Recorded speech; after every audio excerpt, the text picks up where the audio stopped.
जय माता दी। शक्ति की साधना का महापर्व आरंभ हो चुका है और शक्ति की कृपा के बगैर जीवन में कुछ भी संभव नहीं है। माँ दुर्गा ही शक्ति की देवी हैं और वह निर्बलों को शक्ति देती हैं, निर्धन को धन देती हैं। जो भी उनकी शरण में आ गया उनकी वो रक्षा करती हैं। जीवन से जुड़ी हर प्रकार की विपत्तियों को पल भर में दूर कर जीवन में सुख, शांति, आरोग्य, अच्छा स्वास्थ्य देती हैं। देवी दुर्गा की नवरात्रि में साधना करते समय कुछ नियमों का पालन जरूर करना चाहिए। आइए जानते हैं कुछ खास नियम और वो कौन सी वस्तु है जो नवरात्र के दिनों में जरूर खाना चाहिए। देवी की कृपा पूरे साल बरसती है। चाहे आपके जीवन में धन की मुश्किल हो, संतान की चाहत हो, नौकरी व्यापार की मुश्किल हो, शत्रु परेशान करे, या जीवन में आप सुंदरता चाहते हैं, वाणी की शक्ति चाहते हैं, जैसी भी मनोकामना है, 9 मनोकामनाओं को सिद्ध करने वाली देवी, 9 मनोकामनाओं को पूरा करने वाली देवी माँ आपकी मनोकामनाओं को पूर्ण करेंगी। तो नवरात्रि में जो माँ दुर्गा हैं उनकी उपासना जब भी आप कीजिए, जब भी मंत्र जप कीजिए, अगर संभव हो तो चंदन की माला से करें। अगर चंदन का माला नहीं है तो कोई बात नहीं, आप 108 पुष्प गिन कर रख लें, फिर उससे कर सकते हैं। एक एक करके पुष्प अर्पित करते जाएं माता रानी को। पुष्प नहीं है तो आप बादाम रख सकते हैं, मिश्री के दाने रख सकते हैं, कुछ भी रख सकते हैं। माँ लक्ष्मी की उपासना अगर कर रहे हैं नवरात्र के दिनों में तो माँ का मंत्र माँ लक्ष्मी का स्फटिक की माला से या कमल गट्टे की माला से जपना चाहिए। अगर यहाँ भी आपके पास माला नहीं है तो ऐसी स्थिति में आप, जैसा कि हमने बताया, बादाम, मिश्री या पुष्प लेकर आप गिनती करके अर्पित कर सकते हैं। वैसे माँ लक्ष्मी को आप बेलपत्र भी अर्पित कर सकते हैं। सबसे ज़्यादा प्रसन्न वो बेलपत्र से ही होती हैं। माँ के मंत्र जब भी आप जप करें तो जैसे कि आप आज 108 बार किया, कल 216 बार, ऐसा मत कीजिए। रोज़ एक ही गति से कीजिए। आज माता मान लेते हैं माँ, जैसे आज के दिन आपने माँ शैलपुत्री की आराधना की तो कल आप करेंगे ब्रह्मचारिणी की। तो मंत्र की संख्या वही रखिए। इससे क्या होगा ना, आप ज़्यादा फल प्राप्त कर पाएंगे। और जब भी आप मंत्र जप करें, पूजा पाठ करें तो इधर उधर मन मत भटकाइए, शांत रहिए। हमेशा ही ऊन या कंबल के आसन पर ही बैठिए तो आप ज़्यादा अच्छे से साधना कर पाएंगे। और भूल कर भी नवरात्र में काला रंग, ब्लू कलर, डार्क बैगनी, डार्क कोको कोला कलर, इस सभी कलर का प्रयोग बिल्कुल भी ना करें, वस्त्र का खासकर। माँ दुर्गा को तमाम वस्तुएं अर्पित होती हैं तो पहले से ही एकत्रित करके रख लें ताकि आपको बाद में असुविधा ना हो। नवरात्र में देवी दुर्गा की साधना आराधना करते समय आपका फेस हमेशा पूरब या उत्तर दिशा में हो, इस बात का ध्यान रखिए। और नवरात्रि में देवी की आराधना करते समय ब्रह्मचर्य का पालन करना अति आवश्यक है। मन में भूल से भी किसी भी तरह का गलत विचार मत लाइए और भगवान के, माता रानी के जिस भी स्वरूप की आप साधना आराधना कर रहे हैं उनके स्वरूप का मन ही मन हर समय ध्यान कीजिए। तो शक्ति की साधना का शुभ फल प्राप्त करने के लिए व्रत रखा जाता है।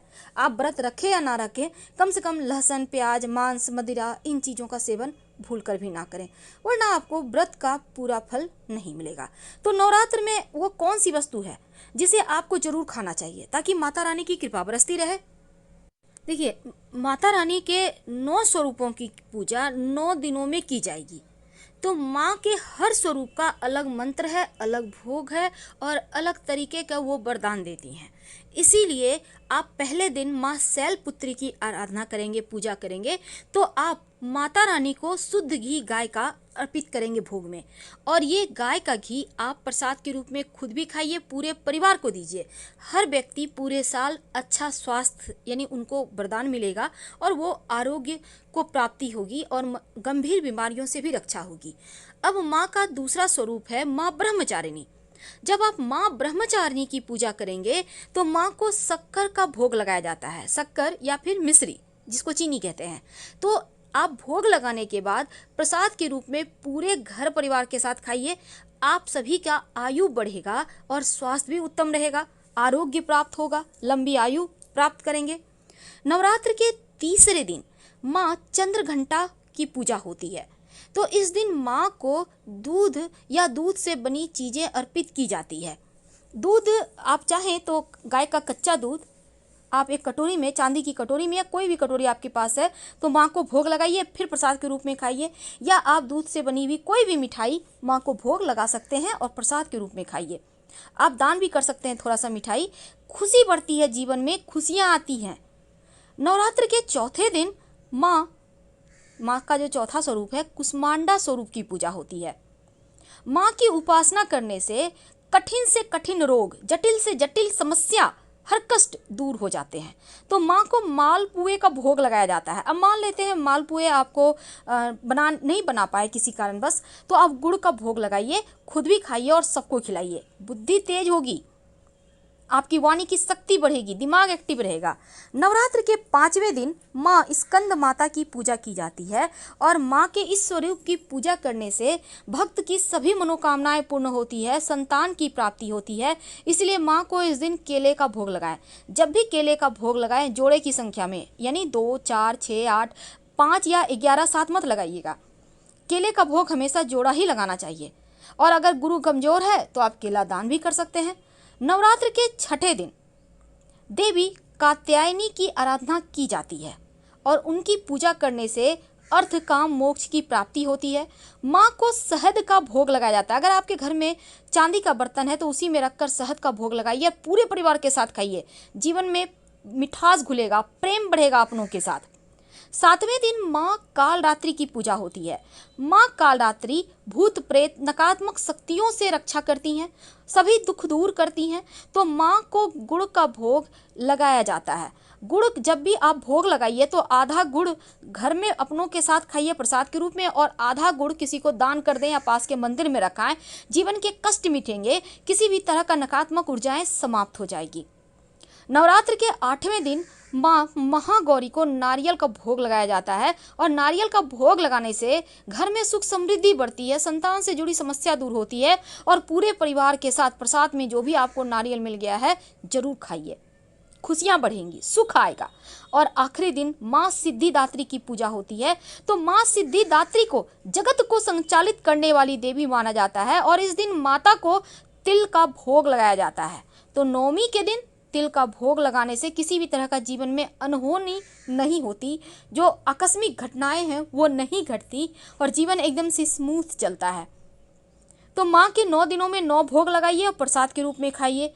लेकिन जो 10वीं तिथि है जिसको हम विजयादशमी कहते हैं, विजयादशमी के दिन पूरे परिवार के साथ मिलकर माता रानी के मंदिर जरूर जाइएगा और एक न एक नया वस्त्र जरूर पहनिएगा। जरूरी नहीं कि सारे वस्त्र नया हो, एक न एक पहनिए और माता को आप पान का भोग लगाइए, पान अर्पित कीजिए और पूरे परिवार के साथ पान खाइए। पूरा साल आपका बहुत ज़्यादा जीवन में खुशियाँ लेकर आएगा, सुकून लेकर आएगा। और एक दिन नवरात्र में किसी भी दिन माँ को, वैसे महाअष्टमी के दिन कोशिश कीजिएगा, एक कटोरी में दूध ले लें, उसमें एक चांदी का सिक्का डालकर माँ को भोग लगाएं। 1 घंटा कम से कम माँ के सामने रहने दें। बाद में इस सिक्का को पोंछ कर अपने पास संभाल कर रख लें। जो दूध है थोड़ा थोड़ा प्रसाद के रूप में खा लें, एक बूंद, और बाकी का ज़्यादा दूध नहीं लीजिएगा, इतना ही लीजिए कि चांदी का सिक्का उसमें डूब जाए। छोटा बड़ा सिक्का मायने नहीं रखता, नया पुराना भी मायने नहीं रखता, आपके पास जो है उसी को डालें लेकिन सिक्का हो। और बाकी का दूध किसी पौधे में डाल दें। वैसे दूध थोड़ा ही लीजिएगा, याद रखिए ज़्यादा आपको बर्बाद नहीं करना। तो इस तरह से आप 9 दिनों में 9 भोग आपको जरूर खाना है। घर में पूजा पाठ करें, नहीं मान लीजिए किसी कारण बस घर में पूजा नहीं हो पा रहा तो आप कहीं से भी प्रसाद की व्यवस्था करें और खाइए। और साथ ही नवरात्र के 9 के 9 दिन पान मत खाइएगा, 10वीं तिथि को खाना है। और साथ ही 2 लौंग माता रानी को नियमित रूप से अर्पित करें और प्रसाद के रूप में खाएं। शत्रु विरोधी शांत रहेंगे, हर तंत्र क्रियाओं से रक्षा होगी। नवरात्र के दिनों में कुछ ऐसी चीज़ें हैं जो बिल्कुल भी नहीं खानी चाहिए।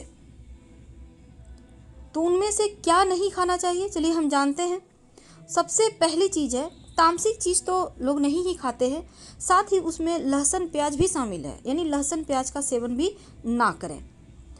और दूसरा, अगर आप नवरात्र के नियमों का पालन करते हैं तो गेहूँ, चावल, मैदा, सूजी, मकई का आटा और सभी प्रकार की फलियाँ यानी सेम वगैरह होता है ना, इनको नहीं खाना है।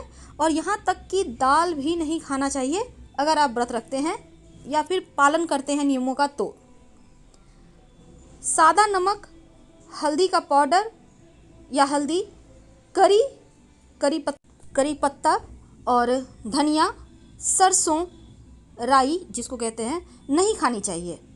इसके अलावा नॉनवेज तो नहीं ही खाना है। इन नियमों का पालन करें। फिलहाल विदा लेते हैं, फिर मिलेंगे बहुत सारी जानकारियों के साथ। धन्यवाद।